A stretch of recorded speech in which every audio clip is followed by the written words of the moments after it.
तरीके से अगर कोई क्रांति का रूप ले, खास करके अगर आपका कौम कोई रूप लेता है, तो तरह तरह की बातें बोल करके बदनाम किया जाता है। वो बांग्लादेशी है, वो पाकिस्तानी है, तरह तरह की बातें। तो संयम के साथ लड़ना जरूरी है। मैं एक पढ़ा लिखा हिंदू हूँ, आपको आश्वस्त करता हूँ कि एक एक हिंदू जो समझदार है, किसी पार्टी का सर्टिफाइड हिंदू नहीं है, वो आपके साथ खड़ा है। तो आपकी इस लड़ाई में अगर जेल जाने की बात आएगी, तो बिल्कुल ये हिंदू भाई, ये क्षत्रिय जो देश को गृह युद्ध से बचाना चाहता है, ये देश को जो है कुछ पार्टियां जहर फैला करके गृह युद्ध की तरफ धकेलना चाहती है, लेकिन हमारे जैसे पढ़े लिखे हिंदू उनके मंसूबे को कभी कामयाब नहीं होने देंगे। आज इस जलसे में जहाँ एक तरफ हमारे गार्जियन अभिभावक अख्तरुल ईमान साहब बैठे हैं और दूसरी तरफ जावेद साहब बैठे हैं, यही एक साल पहले का माहौल जब चुनाव लड़ रहे थे तो वो माहौल भी था, वो गर्माहट भी था। लेकिन आज दोनों व्यक्ति इस एक मंच पे एक मसले के लिए, एक मकसद को लेकर के लड़ रहे हैं, दिखाता है कि आपकी ताकत बहुत मजबूत हो गई है। अपने छोटे छोटे मंसूबे को, छोटे छोटे स्वार्थ को छोड़ करके हमको अपने बड़े मकसद को देखना है।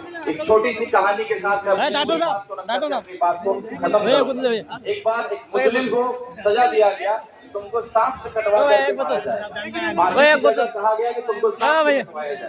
उस व्यक्ति को खड़ा किया गया, शीशे के उस पार पानी था, पानी से सांप आता हुआ दिखाया गया। उस मुजरिम को मालूम नहीं था कि शीशे के वो शीशा भी बीच में है, सांप और उसके बीच में दरमियान एक शीशा है, उसको पता नहीं था। उस व्यक्ति को दिखाया गया कि पानी से सांप चलता हुआ आ रहा है। सांप नजदीक आया, उसके चेहरे को काले रंग के कपड़े से ढक दिया गया और केवल उसको एक पेन चुभाया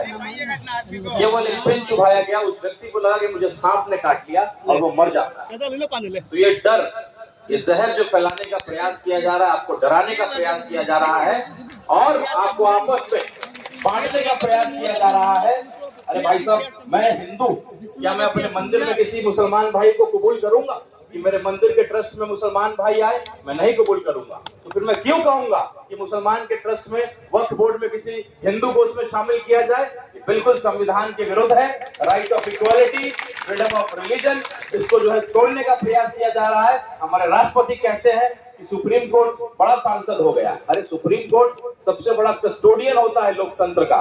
हम लोगों ने भीमराव अंबेडकर जी का जयंती मनाया और फूल चढ़ाया। केवल फूल चढ़ाने से नहीं होगा, उनके सिद्धांतों को जिंदा रखना पड़ेगा और काले कानून को हम लोग वापस करेंगे।